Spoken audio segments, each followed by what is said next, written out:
চাঁদাবাজির অভিযোগে বৈষম্য বিরোধী ছাত্র আন্দোলনের সাবেক নেতাসহ আটক ৫, মুখ খুললেন উমামা ফাতেমা।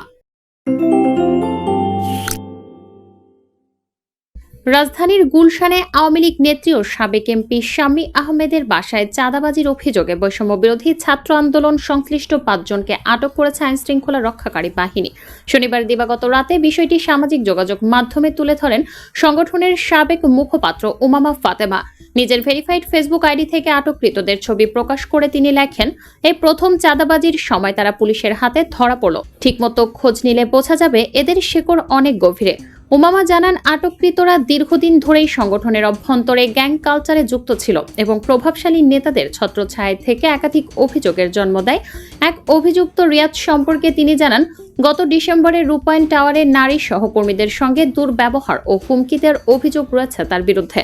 তিনি আরও বলেন, আমরা অনেক আগেই তাদের অনুপ্রবেশ ও আচরণ নিয়ে সতর্ক করেছিলাম। আজকের এই ঘটনা সেই দীর্ঘদিনের অব্যবস্থাপনারই ফল। প্রসঙ্গত, গত মাসে উমামা ফাতেমা বৈষম্য বিরোধী ছাত্র আন্দোলন থেকে আনুষ্ঠানিকভাবে সরে দাঁড়ান। তথ্যচিত্র নিজস্ব প্রতিনিধি, বাংলাদেশ নিউজ টুডে।